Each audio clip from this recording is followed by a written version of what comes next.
নমস্কাৰ। আজি আমি 2024 বৰ্ষত হ'বলগীয়া আসাম ডাইৰেক্ট ৰিক্ৰুইটমেণ্টৰ বাবে এখন মডেল কুৱেশ্যন পেপাৰ লৈ আহিছোঁ। আশা কৰোঁ আপোনালোকে ইয়াৰ দ্বাৰা লাভৱান হ'ব।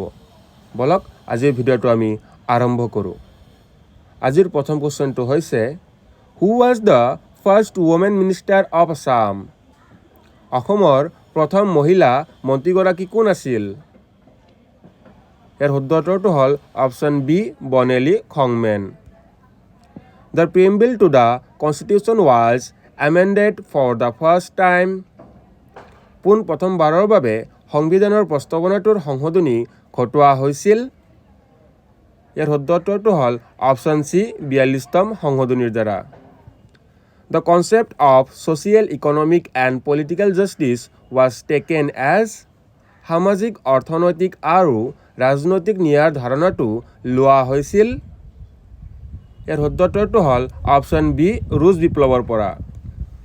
The Zemi Nagas are found in which part of Assam? Zemi নাগাসকল অসমৰ কোন ঠাইত বসতি কৰা দেখা যায়? ইয়াৰ শুদ্ধ উত্তৰটো হ'ল অপশ্যন এ ডিমা হাছাও জিলা। Citizens of which of the following states have acquired Indian citizenship through the inclusion of new territories in India? তলৰ কোনখন ৰাজ্যৰ নাগৰিকে ভাৰতত নতুন অঞ্চল অন্তৰ্ভুক্তিৰ জৰিয়তে ভাৰতীয় নাগৰিকত্ব লাভ কৰিছে? ইয়াৰ শুদ্ধ উত্তৰটো হ'ল option B Sikkim. What is the name of the limestone place in Assam? অসমৰ চূণশিল থকা ঠাইখনৰ নাম কি? ইয়াৰ শুদ্ধ উত্তৰটো হ'ল অপশ্যন এ ধিলাই পাহাৰ। Which is the most popular city in Assam? অসমৰ আটাইতকৈ জনবহুল নগৰ কোনখন? ইয়াৰ শুদ্ধ উত্তৰটো হ'ল অপশ্যন বি গুৱাহাটী।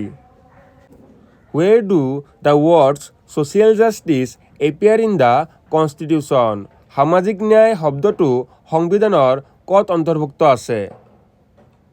ইয়াৰ শুদ্ধ উত্তৰটো হ'ল অপশ্যন এ প্ৰস্তাৱনা। Which of the following words was amended to include the preamble during the emergency? জৰুৰীকালীন সময়ত তলৰ কোনকেইটা শব্দ প্ৰস্তাৱনাত সোমাবলৈ প্ৰস্তাৱনাটো সংশোধন ঘটোৱা হৈছিল? ইয়াৰ শুদ্ধ উত্তৰটো হ'ল অপশ্যন এ সমাজবাদী আৰু ধৰ্মনিৰপেক্ষ। What is the name of the first woman minister of the tea community of Assam?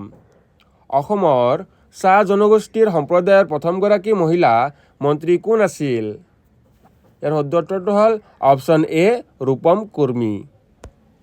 What is the headquarter of the newly created Bajali district? নতুনকৈ সৃষ্টি হোৱা বজালী জিলাখনৰ মুখ্য কাৰ্যালয় ক'ত অৱস্থিত? ইয়াৰ শুদ্ধ উত্তৰটো হ'ল option C Pathsala. Assam shares how many kilometre of boundaries with Tripura? অসমে ত্ৰিপুৰাৰ সৈতে কিমান কিলোমিটাৰৰ সীমা ভাগ বতৰা কৰে? ইয়াৰ শুদ্ধ উত্তৰটো হ'ল অপশ্যন ডি 46.34 কিলোমিটাৰ। Asia's largest dry fish market is located in? এছিয়াৰ আটাইতকৈ বৃহৎ শুকান মাছৰ বজাৰখন ক'ত অৱস্থিত? ইয়াৰ শুদ্ধ উত্তৰটো হ'ল option D Jagiroad. The Population Control Board in Assam was established in the year? অসমৰ প্ৰদূষণ নিয়ন্ত্ৰণ বৰ্ডখন কিমান চনত প্ৰতিষ্ঠা কৰা হৈছিল? ইয়াৰ শুদ্ধ উত্তৰটো হ'ল অপশ্যন বি 1975 চনত। Which district of Assam does not share border with Arunachal Pradesh? তলত উল্লেখ কৰা অসমৰ কোনখন জিলাই অৰুণাচল প্ৰদেশৰ সৈতে সীমা ভাগ বতৰা নকৰে? ইয়াৰ শুদ্ধ উত্তৰটো হ'ল অপশ্যন ডি ডিমা হাছাও জিলা। Which district of Assam does not share border with Mizoram? তলৰ কোনখন জিলাই মিজোৰামৰ সৈতে সীমাৰ ভাগ বতৰা নকৰে? ইয়াৰ শুদ্ধ উত্তৰটো হ'ল option B Tinsukia. Which districts of Assam shares highest boundary with Mizoram? অসমৰ কোনখন জিলাই মিজোৰামৰ সৈতে আটাইতকৈ বেছি সীমা ভাগ বতৰা কৰে? ইয়াৰ শুদ্ধ উত্তৰটো হ'ল option A Cachar.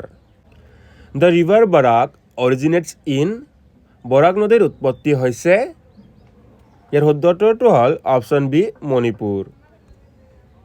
North eastern regional institute of water and land management is located at, উত্তৰ পূৰ্বাঞ্চল আঞ্চলিক জল আৰু ভূমি ব্যৱস্থাপনাৰ প্ৰতিষ্ঠানটো ক'ত অৱস্থিত? ইয়াৰ শুদ্ধ উত্তৰটো হ'ল option C Tezpur. In which place Asia's first tea research centre is located in, এছিয়াৰ প্ৰথমটো চাহ গৱেষণা কেন্দ্ৰ ক'ত অৱস্থিত? ইয়াৰ শুদ্ধ উত্তৰটো হ'ল option B Jorhat. In China Brahmaputra river is known as, চীন দেশত ব্ৰহ্মপুত্ৰ নদীক কি নামেৰে জনা যায়? ইয়াৰ শুদ্ধ উত্তৰটো হ'ল option B Tsangpo. In which year Orang was declared as a national park, কিমান চনত ওৰাং ৰাষ্ট্ৰীয় উদ্যান ৰূপে ঘোষণা কৰা হৈছিল? ইয়াৰ শুদ্ধ উত্তৰটো হ'ল অপশ্যন বি 1999 চনত। What is the total length of Bogibeel bridge, Bogibeel দলংখনৰ মুঠ দৈৰ্ঘ্য কিমান? ইয়াৰ শুদ্ধ উত্তৰটো হ'ল option A 4940 metre. Who was the first Assamese women minister in the union cabinet of India, সৰ্বপ্ৰথম ভাৰতৰ কেন্দ্ৰীয় মন্ত্ৰীসকলৰ অসমীয়া মহিলা মন্ত্ৰীগৰাকী কোন আছিল? ইয়াৰ শুদ্ধ উত্তৰটো হ'ল option D Renuka Devi Barkataki. Who was the first member of the cabinet of Assam in the union government, কেন্দ্ৰীয় চৰকাৰত অসমৰ প্ৰথম মন্ত্ৰীসভাৰ সদস্য কোন আছিল? ইয়াৰ শুদ্ধ উত্তৰটো হ'ল option D Suren Buragohain. When was the wild life protection act passed in Assam, বন্যপ্ৰাণী সুৰক্ষা আইনখন অসমত কেতিয়া গৃহীত হৈছিল? ইয়াৰ শুদ্ধ উত্তৰটো হ'ল অপশ্যন চি 1972 চনত। What is the Dibru-Saikhowa national park specially famous for, Dibru-Saikhowa ৰাষ্ট্ৰীয় উদ্যান বিশেষকৈ কিহৰ বাবে বিখ্যাত? ইয়াৰ শুদ্ধ উত্তৰটো হ'ল অপশ্যন এ সোণালী বান্দৰ। Barnadi wildlife sanctuary is located in, Barnadi অভয়াৰণ্যখন ক'ত অৱস্থিত? ইয়াৰ শুদ্ধ উত্তৰটো হ'ল option D Udalguri. Panidihing bird sanctuary is located in, Panidihing পক্ষী অভয়াৰণ্য কোনখন জিলাত অৱস্থিত? ইয়াৰ শুদ্ধ উত্তৰটো হ'ল option A Sivasagar. Who is the first women finance minister of Assam, অসমৰ প্ৰথম মহিলা বিত্তমন্ত্ৰীগৰাকী কোন? ইয়াৰ শুদ্ধ উত্তৰটো হ'ল অপশ্যন চি অজন্তা নেওগ। বন্ধুসকল, আজিৰ ভিডিঅ' ভাল লাগিলে ভিডিঅ'টো এটা লাইক কৰি দিব আৰু এনেধৰণৰ আৰু ভিডিঅ' চাবৰ বাবে মোৰ চেনেলখন ছাবস্ক্ৰাইব কৰি থ'ব। ধন্যবাদ। জয় আই অসম।